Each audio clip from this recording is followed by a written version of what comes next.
What is table tennis? Table tennis, also called ping pong ball game, similar in principle to lawn tennis, played on a flat table divided into two equal parts by a net fixed across it with the middle. Table tennis, also known as ping pong and wiffle, is a sport in which 2 or 4 players hit a lightweight ball, also known as a ping pong ball, back and forth across a table using small solid racket. The game takes place on a hard table divided by a net. What is the nature of table tennis? Tennis is a game played with 2 opposing players or pairs of players using totally strong rackets to hit a ball of specified size with and bounce over a net on a rectangular court.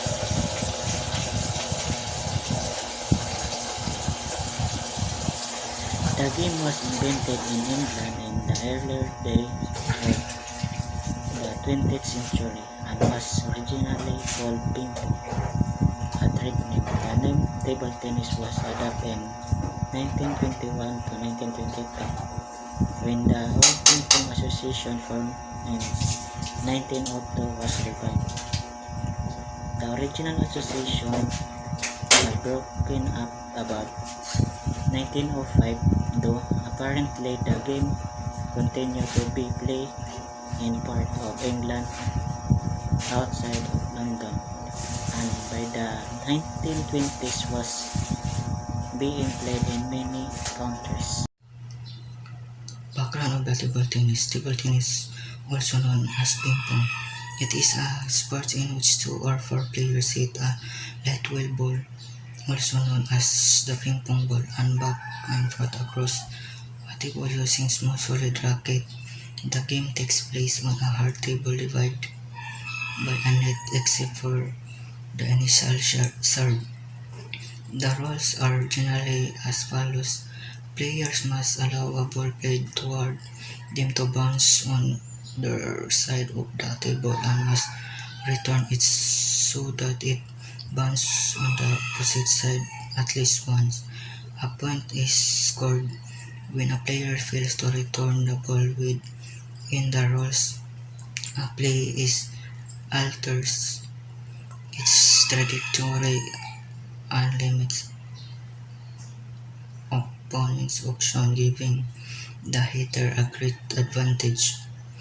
Table tennis is governed by the worldwide organization International Table Tennis Federation, or ITTF, founded in 1926. ITTF currently includes 226 members associations. The table tennis official rules are specified in the ITTF handbook. Table tennis has been an Olympic sport since 1988, with several events categories from 1988 until 2004. These were men's single, women's single, men's double, and women's double. Since 2008, a team event has been played instead of the double. Good day. So I'll be discussing the history of table tennis. So before anything else, let me introduce myself. I am Lauren Jean Corbo, and right now I'll be talking and discuss about the table tennis. So let me begin. Table tennis is a common sport that could be played inside the gymnasium, especially when it's windy outside. But this can also be played outside if there is no gymnasium or a room available. This game can be played in singles, wherein there are 2 players competing. This can also be played in doubles, wherein there are 2 teams competing. The objective of the game is to hit the ball by a racket and return it to the opponent over the net. Each player is given 5 consecutive times to start the game. The common name of this game is ping pong. History of table tennis. Table tennis is a relatively new sport. It was first conceived by a British officer in 1881. He used a dining table and filed a set of books at the middle of the table. He knitted web into a cork ball from wine bottle and used cigar boxes covered as a racket. In 1901, the game was also known as Wiff Waff, Flim Flam, and Gosima, which were the trade names of balls given by the jockeys and son. Parker Brothers, who are the manufacturers of sporting goods, later the game was named ping pong, derived from the sound made by the ball when it hits the racket and table. In 1903, Arnold Parker, a champion table tennis player, formulated the first law in table tennis. The game lost its popularity in 1904 because the cost of the racket and the ball went high. When it regained its popularity in 1922, different national associations were formed in 1926, one of which was the International Table Tennis Federation, or ITTT, which was established in Berlin. Its main objective was to formulate laws in table tennis and see to it that the game is played as a contest for human skills, and the constant change in the equipment are disseminated and strictly followed by all. Table tennis became the #1 racket game in China, Japan, and United States. Early years of international competitions were dominated by European countries and is the major sport in England, Hungary, and Czechoslovakia. In the Philippines, it's also fast becoming a popular sport, and it is now included as one of the events in athletic sports meets. So in table tennis, there is also the equipment, which is the table, constructed of 3/4 inch thick pine plywood, 9 feet or 2.74 meters in length and 5 feet 1.52 meters in width. Playing surface should be dark, usually green and non-reflecting, and should lie in horizontal plane 2 feet 6 and 76 centimeter above the floor. Sidelines and endlines are white and should be 1/2 to 3/4 in or 2 centimeters wide. The center line is also white, but only 1/8 to 1/4 inch or 3 millimeters wide. So this is the net, light in textures and stretch across center of table and attached to the outside by vertical standards. Net should be from 6 to 6 and 3/4 inches above the table. So this is the racket or paddle, as you can see the pictures here. A wooden rubber face racket, or as mandated by the rules. The striking surface of the racket must be covered with a pimpled rubber facing inward and outward. A single layer of cellular rubber may be located underneath the rubber surface, and the two surfaces of the blade shall be black on one side and bright red on the other side. So this is the ping pong balls. Ping pong balls is small celluloid, spherical, white or yellow in color, 40 mm in diameter, and 2 gram in weight. Is fragile but quite hard to break unless stepped on. The ITTF approved standard ball has a uniform bounce. If it's dropped from a height of 12 inches or 30.5 centimeter in a plywood, it should bounce up to 8 and 3/4 to 9 and 3/4 inches or 22 to 25 centimeters.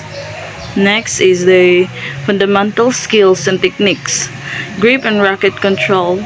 Holding the racket determine how you play the game. 2 basic grip is recommended. First is the orthodox or shake hand grip.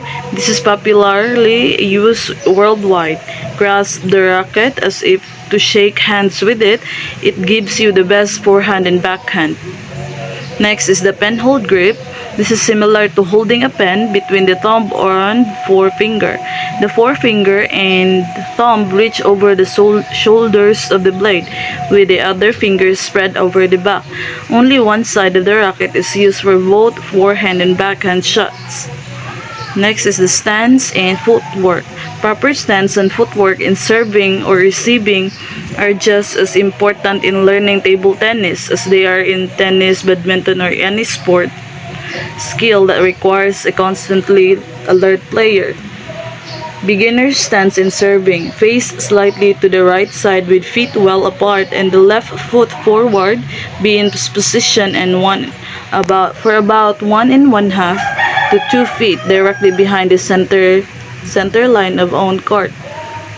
Next is the stance in receiving. Position is about 2 and 2.5 feet directly in the back of the center line of own court. Feet are well apart, knees slightly bent, and body inclined forward in ready position.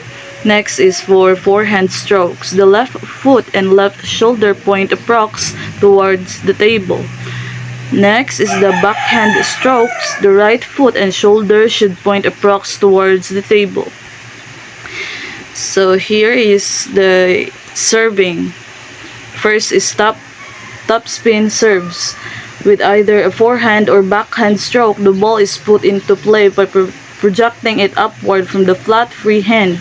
As the ball hit the racket, which is swung forward and upward, meets descending it, and the racket face is close, facing upward from tabletop and net. Next is backspin serves. The ball is struck with a downward forward motion of the racket. The racket face is open, facing upward from the tabletop and net. Next is the strokes. First is push shot, is the basic defensive shot. Second is forehand or backhand drive. Third is forehand and backhand chop. This is a primary defensive stroke. Next is smash shot, is used on a higher than the net bounce, and the higher the better. It is high, straightforward, and downward without spin on the opponent's court. This is an offensive stroke. So in table tennis, there is also rules of the game, which is the objective of the game is to hit the ball with the racket or paddle held in the hand over the net. The ball must strike on the service side of the court before striking top of the table on the opponent's court. Next is striking the ball before it bounces is not allowed. Next is whoever commits a mistake loses a point and your opponent gains a point.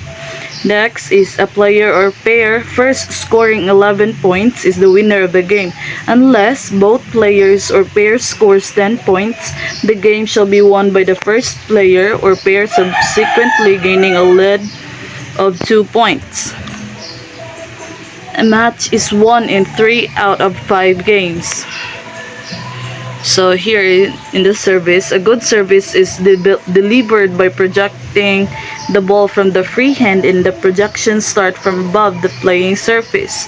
The ball must be resting on the palm of free hand, which is flat, and the thumb free of the fingers. As it starts to descend, the ball is struck so that it touches the server's court first and then passing directly over or around the net, touches the receiver's court. A good return of a serve ball must be struck by the receiver on the first bounce so that it passes directly over or around the net and touches directly on top of the opponent's court.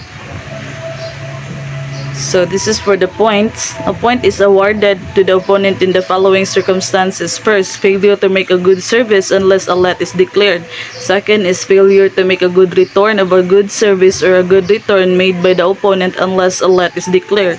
Third is if the player, the racket, or anything that the player wears or carries touches the net or it supports while the ball is in play. Fourth is if the player's free hand touches the playing surface while the ball is in play. Fifth, if before the ball in play has over the end lines or sidelines not yet having touched the playing surface on the player's side of the table after being struck by the opponent, it comes in contact with the player or anything the player wears or carries. Six is if a player strikes the ball twice in succession. And lastly, if the server or a partner stamps a foot during the service. So this is for the let. A let ball which is then replayed is called in the following cases. First is if the served ball in passing over the net touches it or its support, provided the service would otherwise have been good or volleyed by the receiver. Second, if a service is delivered when the receiver is not ready, provided always that the receiver may not be deemed unready if an attempt to strike at the ball is made. Third, if either player is prevented by an accident not under his or her control from serving a good service or making a good return. So for the scoring, a point is scored by the side that makes the last successful return prior to the end of a rally. In an unsuccessful return, the ball is missed, struck with the side of a racket blade having an illegal surface, hit off the table, sent into the net, or hit onto the player's own half of the court on the return. Failure to make a good service also scores a point for the opponent unless it is a let. So in play, the ball is in play from the moment it is projected from the hand in service until one of the following has occurred. First, it has touched one court twice consecutively.